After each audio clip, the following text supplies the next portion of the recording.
coragem na frente, né? O Abel Ferreira prega a tranquilidade, aquela coisa que a gente já falou, inclusive, no vídeo pela manhã, que o discurso vai ser muito na base do jogo a jogo, até sim, de fato, conquistar o título brasileiro. Essa é a expectativa do palmeirense, principalmente de quem trabalha no dia a dia no Palmeiras. Mas eu quero falar de um trabalho que já vem sendo feito, que é o trabalho pensando em 2023, o planejamento do Palmeiras para 2023. Primeiro, o Palmeiras já ao longo dos anos vem criando processos de trabalho. O Palmeiras não é um time que faz grandes reformulações, não tem feito grandes reformulações. Desde lá atrás, quando o Palmeiras decidiu mudar, não ser mais um clube que contrata a quantidade de jogadores, vai ao mercado, faz varredura, contrata ali, contrata aqui, às vezes contrata para emprestar. Eu me lembro do caso do Johan, que chegou e foi emprestado, outros jogadores também. Não é mais assim a filosofia de trabalho do Palmeiras. O Palmeiras olha para a base, o Palmeiras olha para os processos. Traz jogadores jovens, traz jogadores que o Palmeiras pode trabalhar e melhorar e entregar. E aí vamos trazer alguns exemplos, né? Foi assim com o Rony,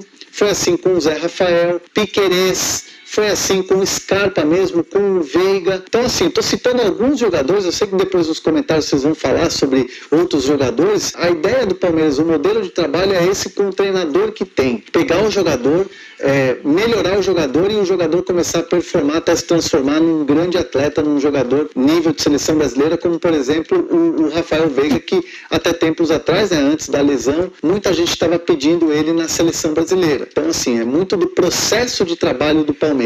E o Palmeiras, evidentemente, em 2023, vai repetir essa fórmula. Não vai fazer grandes contratações. Você não vai ver o Palmeiras no mercado brigando por grandes nomes, jogadores consagrados, experientes, brigando com outros clubes, fazendo aquela coisa do leilão. Não vai ter isso, né? O Palmeiras, nos últimos anos, tem adotado essa filosofia de trabalho, né? Então, assim, o Palmeiras trouxe pelo menos 3 contratações, que já são contratações que evidentemente estão trabalhando em 2022, mas são jogadores que também vão ser trabalhados para 2023. Vamos falar de Merentiel, de Flaco Lopes e de Bruno Tabata. 3 jogadores que foram contratados. O Tabata, inclusive, já num processo, pensando na reposição do Gustavo Scarpa, que está indo embora, se despedindo do clube no fim dessa temporada. Então o Palmeiras já se adiantou ao planejamento, por exemplo, na vinda do Tabata. E o Flaco Lopes e o Merentiel, aos poucos, vão ganhar espaço, tempo para poder trabalhar. E sem contar a base, que aí você tem o Vanderlan, lateral esquerdo,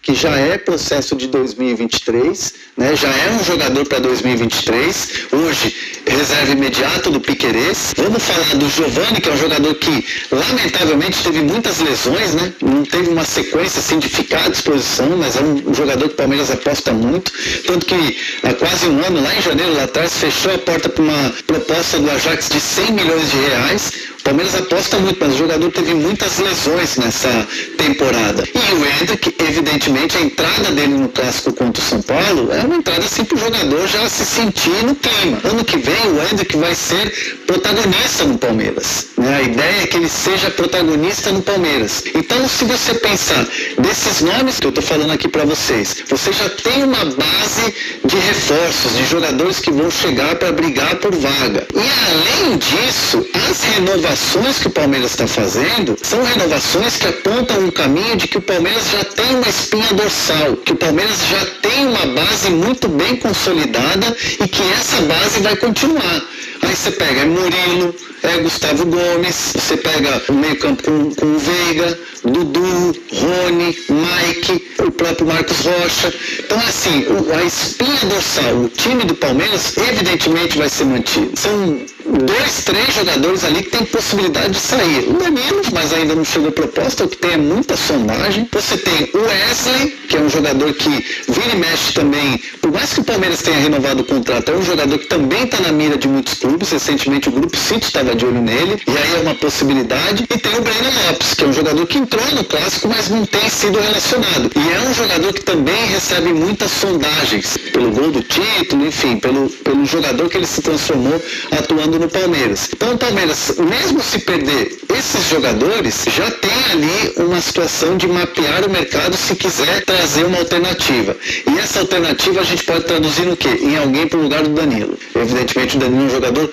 muito, muito, muito importante. Então o Palmeiras pensa em reposições pontuais, a partir do momento em que perde algum jogador nessa janela de janeiro. E aí é uma questão de chegarem as propostas, o Palmeiras avaliar se vende ou não, e o Danilo é o principal alvo, sem dúvida nenhuma, e aí você parte para uma reposição. Então o planejamento do Palmeiras está sendo muito nesse sentido, muito assim, nessa tranquilidade. O Palmeiras não vai se atirar ao mercado e tentar contratar jogadores consagrados. Aí eu vou citar exemplo, não que vai atrás, mas tipo Luizito Soares, Cavani, essas coisas, o Palmeiras está fora desse tipo de perfil de contratação. O próprio Abel Ferreira deixa isso bem claro.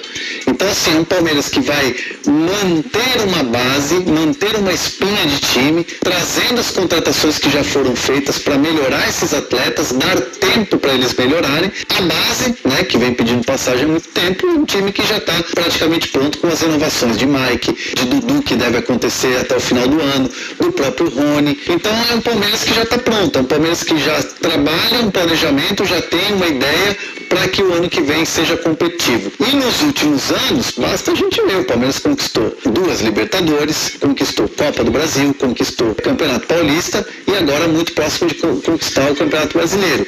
E aí você tem a Recopa, enfim, outras conquistas também que junta tudo, é taça pra caramba pro Palmeiras. Então é um Palmeiras que, por mais que às vezes o torcedor fique naquela, tem que contratar, esse aqui tem que ir embora, esse aí tem que contratar. O Palmeiras faz um planejamento dentro daquilo que acredita, nos processos, né? Isso é trabalho, isso é processo, isso é filosofia de trabalho. Então esse é o Palmeiras de 2023, de maneira serena, de maneira tranquila e de maneira assertiva, se de repente você perder algum jogador. Deixa seus comentários aqui, se você tá bravo, torcedor do Palmeiras, que eu sei que tem muita gente que fica brava aí, torcedor do Palmeiras fica bravo, não quer saber, quer contratação, time forte tem que contratar, tem... Essa é a previsão para 2023 do Palmeiras pelo André Renan. Deixa sua opinião aí embaixo sobre essa previsão de 2023 do Palmeiras, beleza? Essa é a notícia de hoje. Deixe seu like, se inscreva, compartilha. Até o próximo vídeo.